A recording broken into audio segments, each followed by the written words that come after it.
With grace and unwavering courage, Jessa Seewald, formerly Duggar, had always welcomed parenthood.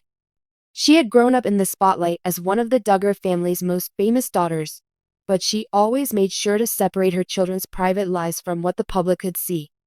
Silence was her choice when Jessa found out she was expecting her fifth child.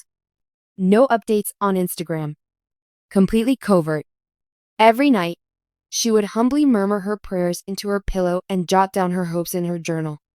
This pregnancy had a distinct vibe for Jessa, closer, more holy. On the other hand, the most delicate fantasies can be shattered with ease. Part 2. The day the heart quit beating. The event took place on a gloomy Tuesday afternoon. It was unusually chilly for Arkansas. The trees appeared to be trembling as well. During her 18th week of pregnancy, Jessa began to feel the first flutters of movement. That day was her scheduled appointment. An ordinary ultrasound. Just your average day. Smiling, she held her husband Ben's hand and felt the gel applied to her expanding tummy. A familiar, dimly lit, and peaceful chamber greeted us. However, the sonographer's lack of speech went on for much too long.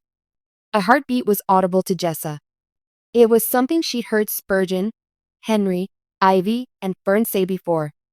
On this occasion there was zero. There is no beat. There is no life. Complete stillness. Section 3. The crushed pieces. The doctor whispered. I'm really sorry. The remarks saddened Jessa to her core. It was as if the floor beneath her had been ripped open all the way, and she felt as though the oxygen had been sucked out of the room. Ben's knuckles turned white as he grasped her hand tightly, his eyes wide with surprise. She was told that the baby had probably died a few days earlier. A statement along these lines was made. You did nothing wrong. Things like this do happen occasionally. But those phrases have no meaning when your heart is hurting. This is the kind of loss that no one can ever plan for, and she was completely unprepared for it. She had already entertained the idea of holding this baby, giving them a name, and wrapping them in heirloom swaddles. Imagined in her mind was the day she would introduce them to the world, their small hands intertwined with hers.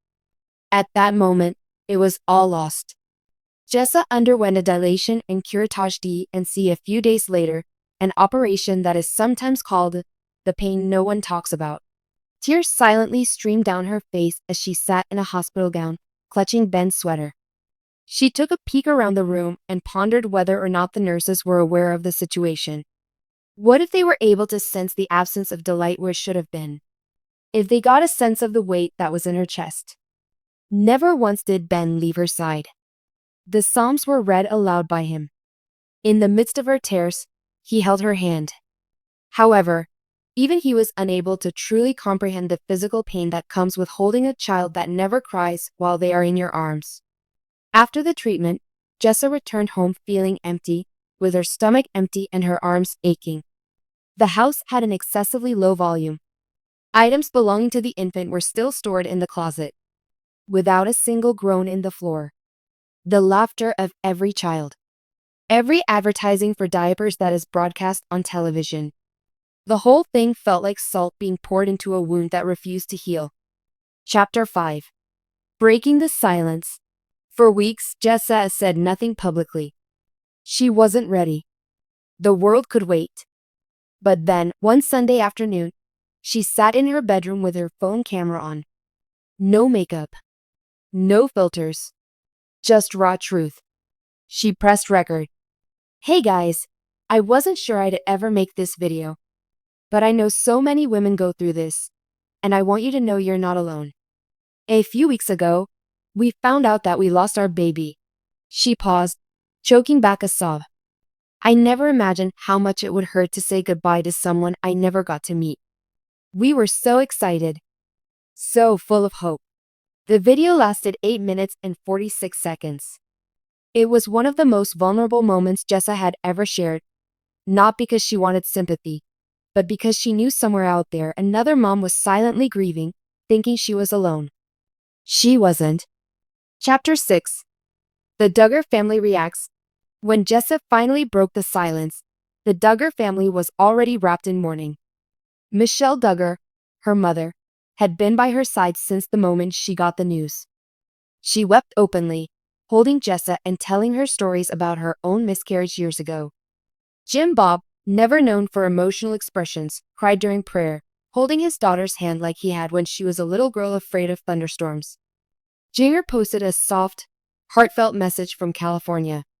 My heart is broken for my sister Jessa. There are no words. Just love. So much love. And prayers for healing.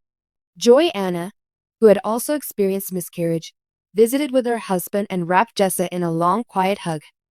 Me too, she whispered. I know. Chapter 7. Fans flood with support. Jessa's comments section became a sea of tears and testimonies. Thousands of women shared their own losses, their own babies who never made it earthside. Some wrote letters to their angels. Some just posted prayer emojis, not knowing what else to say. I lost mine at 12 weeks. You're so brave for sharing this. Our little girl would have been 2 today. Holding space for you, Jessa. You gave voice to what so many of us feel. It was more than a comment section, it became a virtual candlelight vigil for every life lost too soon. Chapter 8. Healing, one breath at a time. Time didn't erase the pain, but slowly, softly, healing began. Jessa spent time journaling. She planted a tree in the backyard, placing a small stone underneath it with the words, "Forever Ours," etched into it. Ben painted a small watercolor, a mother holding a child made of stars, and framed it in their living room. They talked with their children, gently explaining why Mommy had been sad. Ivy brought her a flower and whispered, "Is baby with Jesus?" Jessa nodded. "Yes, sweetie. Baby's with Jesus." They cried. Then they smiled. Chapter 9. Faith in the After. In a later vlog, Jessa spoke with more clarity. There were moments I asked God, why me? But I've come to understand that grief and grace can live in the same room.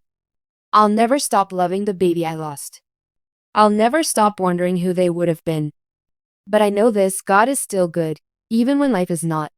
She shared scripture. She shared her heart. And once again, she shared hope.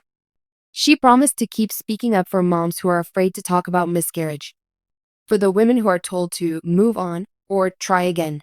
Because some losses are never replaced. They're simply carried, always. Chapter 10. Moving forward, not moving on.